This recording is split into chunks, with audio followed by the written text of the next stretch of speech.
తండోపతండాలుగా రైతులు వారి కుటుంబ సభ్యులు ఇవాళ చాంతాడంత లైన్లలో నిలబడి ఎక్కడికక్కడ అవస్థలు పడుతున్న కథ పరిస్థితి చాలా దయనీయమైన దృశ్యం దేశం మొత్తం చూస్తూ ఉంది, రాష్ట్రం మొత్తం కూడా చూస్తూ ఉంది.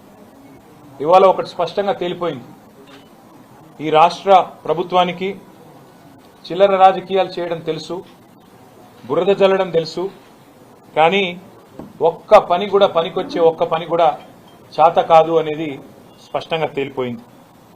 చేతగాని కాంగ్రెస్ ప్రభుత్వ పరిపాలన వల్ల ఇవాళ రైతులు ఒక బస్తా ఎరువు దొరకక ఆగమాగమైపోయే పరిస్థితి కూడా ఇవాళ రాష్ట్రంలో కనబడతా ఉన్నది. చివరికి పంట అమ్ముకోవాలి, పంట కొనాలి ప్రభుత్వం అంటే రైతులు అధికారుల కాళ్ల మీద పడే దుస్థితి.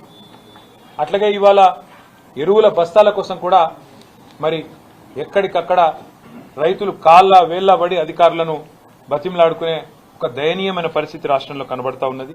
అధికారుల కాళ్లు పట్టుకునే దౌర్భాగ్యమైన పరిస్థితి ఇవాళ రాష్ట్రంలో కనబడతా ఉంది.